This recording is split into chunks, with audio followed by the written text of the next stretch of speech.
Shri colonel S ഡിന്നി, ഇന്ന് കരസേനയ്ക്ക് അവിടെ നിന്ന് മടങ്ങേണ്ടി വന്നു എന്നുള്ളത് നിരാശയുണ്ടാക്കുന്ന ഒരു കാര്യമാണ്. എന്തുകൊണ്ടാണ് സേനയുടെ ഈ ദൗത്യം പരാജയപ്പെട്ടത് എന്നാണ് താങ്കളുടെ ഒരു വിലയിരുത്തൽ? ഇത് ഈ ലോറി എവിടെയുണ്ട് എന്നുള്ള എക്സാക്ട് ലൊക്കേഷൻ ഇത് കണ്ടെത്തുന്നതിൽ ഇപ്പോഴും അതിനുള്ള ഒരു സംവിധാനം ഇല്ലാതെ പോവുകയാണല്ലോ. ശ്രീ മഞ്ജുഷ്, ഇത് ഒരു പരാജയമായിട്ട് എനിക്ക് ഇപ്പൊ നമുക്ക് പറയാൻ പറ്റില്ല. കാരണം അവർക്ക് കൊടുത്ത ടാസ്ക് എന്തായിരുന്നു എന്ന് വളരെ കൃത്യമായിട്ട് നമ്മൾ അറിഞ്ഞിരിക്കണം. ആദ്യം അവർക്ക് കൊടുത്ത ടാസ്ക് കരയിൽ എവിടെയെങ്കിലും ലോറി ഉണ്ടായിരുന്നോ ഇല്ലയോ എന്നുള്ള കണ്ടെത്തലായിരുന്നെങ്കിൽ ആ സാധ്യത അവർ, അതായത് കരയിൽ ഇല്ല എന്ന് അവർ കണ്ടെത്തിയെങ്കിൽ അത് അവരുടെ സക്സസ് അല്ലേ അത്. അപ്പം അവരുടെ ആ ഒരു രീതി, അപ്പം കരയിൽ ഇപ്പൊ ലോറി ഇല്ലെങ്കിൽ അവർക്ക് എങ്ങനെയാണ് അവിടെ ആ ലോറിയെ കണ്ടെത്തുക?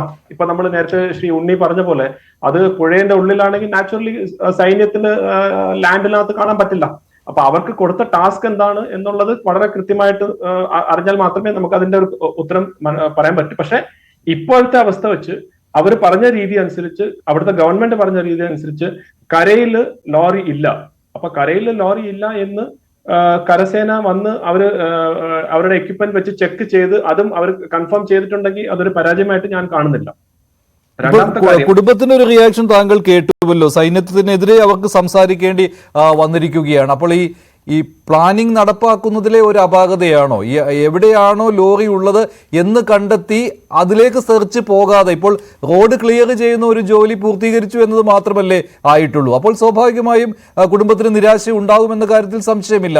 കാരണം ഈ ലോറി കണ്ടെത്തുക എന്നുള്ള പ്രാഥമികമായ ആ ഒരു സംവിധാനം വർക്ക് ചെയ്യുന്നില്ല എന്നല്ലേ? ശ്രീ മഞ്ജുഷ്, ഞാനത് അദ്ദേഹം അമ്മ പറഞ്ഞ കേട്ടിരുന്നു. അപ്പൊ അമ്മ പറഞ്ഞത് അമ്മയുടെ വികാരമാണ്. അതിനകത്ത് നമുക്ക് എന്താ പറയാ, അപ്പൊ ഒരു മകൻ നഷ്ടപ്പെടുന്ന ഒരു അമ്മയുടെ ഒരു വികാരമാണ്. അതിനകത്ത് നമുക്കൊരു കുറ്റം പോലും പറയാൻ പറ്റാത്ത ഒരു അവസ്ഥയാണ്. പക്ഷെ നമുക്ക് മനസ്സിലാക്കേണ്ടുള്ള കാര്യം, ഇത് 16 തീയതി ജൂലൈയിലാണ് ഈ ഒരു ലാൻഡ് സ്ലൈഡ് ഉണ്ടായി ഈ ആക്സിഡന്റ് നടക്കുന്നത്. ഇന്നലെ 21 തീയതിയാണ് സൈന്യത്തിനെ വിളിക്കുന്നത്. ഇന്നലെ ഉച്ചയ്ക്ക് 2 മണിക്കാണ് സൈന്യം അവിടെ എത്തുന്നത്. ഇന്നലെ 2 മണിക്ക് എത്തുന്ന സൈന്യത്തിന് ഏകദേശം 4 മണി പോലും അല്ല ആ സമയത്ത് അവിടെ മുഖ്യമന്ത്രി വന്ന് റവന്യൂ മിനിസ്റ്ററുകൾ തിരിച്ചുപോയി. 2 മണിക്ക് എത്തിയ സൈന്യം അവിടുത്തെ പ്രവർത്തനം തുടങ്ങുന്നതിന് മുൻപ് റവന്യൂ മിനിസ്റ്റർ പറയുകയാണ് 98% അവിടുത്തെ മണ്ണ് നോക്കിക്കഴിഞ്ഞു, അവിടെ ഇല്ല. അതായത് ഈ ലോറി അവിടെ അല്ലെങ്കിൽ ട്രക്ക് അവിടെ ഇല്ല എന്ന് പറഞ്ഞു. അപ്പൊ പിന്നെ സൈന്യത്തിനെ വിളിച്ചു കഴിഞ്ഞിട്ട് അവർ ഫംഗ്ഷൻ ചെയ്യുന്ന മുമ്പേ ഓൾറെഡി പ്രഖ്യാപിച്ചെങ്കിൽ അതിന്റെ അർത്ഥം എന്താണ്? അപ്പൊ ഓൾറെഡി ഈ ഒരു പ്ലാനിങ്ങിന്റെ പരാജയവും അവർ ചെയ്യേണ്ട കാര്യം അവർ കൃത്യമായി ചെയ്യാത്തത് കൊണ്ട് അവിടുത്തെ കർണാടക സിസ്റ്റം, അത് ഗവൺമെന്റും ആണ്, അവിടുത്തെ ആ ഡിസ്ട്രിക്ട് സിസ്റ്റം അത് പ്രവർത്തിക്കാതെ 2 ദിവസമാണ് അവരൊന്നും ചെയ്യാതെ. ഇവിടുത്തെ മാധ്യമ പ്രവർത്തകരും ഇവിടുത്തെ പോയ രഞ്ജിത്ത് ഇസ്രായേലിനെ പോലുള്ള ആളുകൾ പോയില്ലായിരുന്നെങ്കിൽ അവർ വീണ്ടും അനങ്ങത്തില്ലായിരുന്നു. ആ പൊളിറ്റിക്കൽ പ്രഷർ വന്നുകൊണ്ട് മാത്രമാണ് കർണാടക ഗവൺമെന്റും കർണാടക സിസ്റ്റവും അവരുടെ റിയാക്ട് ചെയ്യാൻ തുടങ്ങിയത്. റിയാക്ട് ചെയ്ത് അവിടുത്തെ നമ്മുടെ അർജുന്റെ കുടുംബാംഗങ്ങൾ പ്രഷർ ചെയ്തപ്പോഴത്തേക്ക് സൈന്യത്തിന് വേണമെന്ന് പറഞ്ഞു. സൈന്യത്തിന് അവർ റിക്വസ്റ്റൻ കൊടുത്തു, സൈന്യം എത്തി. പക്ഷെ അപ്പോഴത്തേക്ക് അവർ ഓൾറെഡി പറഞ്ഞു കഴിഞ്ഞു ഇവിടെ ഒന്നും ഇല്ല, ഓൾറെഡി ഞങ്ങൾ ചെക്ക് ചെയ്ത് കഴിഞ്ഞു എന്ന്. അപ്പം അത് എനിക്ക് തോന്നുന്നു ഇതൊരു അവരുടെ ഒരു പോരായ്മകളെ ഒളിപ്പിക്കാനുള്ള ഒരു ശ്രമം തന്നെ ആയിരുന്നു നടന്നത്. കാരണം അല്ലാതെ അവർക്കറിയാം അവിടെ ഒന്നും ഇല്ലെങ്കിൽ പിന്നെ സൈന്യത്തിന് ആ സമയത്ത് റിക്വസ്റ്റ് ചെയ്തിട്ട് കാര്യം എന്താണ്? പക്ഷെ സൈന്യം വന്നു, സൈന്യത്തിന് ടാസ്ക് പറഞ്ഞു നിങ്ങൾ ഇവിടെ ചെക്ക് ചെയ്യൂ, ഇതിനകത്ത് ഈ ലോറി ഉണ്ടോ, കരസേനയുടെ ആണ്. അപ്പൊ നാച്ചുറലി അവർ ലാൻഡിൽ മാത്രമേ ചെക്ക് ചെയ്യാൻ പറ്റത്തുള്ളൂ. അവർ ഇന്നലെയും ഇന്നുമായിട്ട് ചെക്ക് ചെയ്തു, കൺഫേം ചെയ്തു അവിടെ ലോറി ഇല്ല എന്ന്. അപ്പോൾ മറ്റൊരു ചോദ്യം വരുന്നത് പുഴയിൽ എന്തുകൊണ്ട് തിരച്ചിൽ നടത്തിയില്ല എന്നാണല്ലോ. പക്ഷെ പുഴയിൽ തുടക്ക സമയത്ത് തിരച്ചിൽ നടത്തുകയും ചെയ്തതാണ്. അതിനുശേഷം ആ ഒരു ലക്ഷ്യം, അങ്ങനെ ഒരു കാര്യം വേണ്ട, പുഴയിൽ തെരച്ചിൽ നടത്തേണ്ട എന്നൊരു തീരുമാനത്തിലേക്ക് വന്നതും ഇപ്പോൾ ഒരു വിമർശനമായിട്ട് ഉന്നയിക്കുന്നുണ്ട്. അതും ആ സംവിധാനത്തിന്റെ പാളിച്ചയായിട്ട്. അതെ, അവർ പറയുന്നത് ഇന്നലെ തന്നെ ഞാൻ ആ മിനിസ്റ്റർ പറയുന്നത് കേട്ടത് അംഗം കേട്ട് കാണും. അവർ പറഞ്ഞത് നിങ്ങൾ കേരളത്തിലെ ആളുകൾ പറഞ്ഞു ഇങ്ങനെ ചെയ്യണമെന്ന്. അപ്പൊ ഞങ്ങൾ പറഞ്ഞു ശരി അങ്ങനെ ചെയ്യാം. നിങ്ങൾ പറഞ്ഞു സൈന്യത്തിനെ ചെയ്യാന്ന്. അപ്പൊ ശരി അങ്ങനെയാണെങ്കിൽ സൈന്യത്തിനെ വിളിക്കാം. അങ്ങനെയാണോ ഒരു ഓപ്പറേഷൻ ചെയ്യേണ്ടുള്ളത്?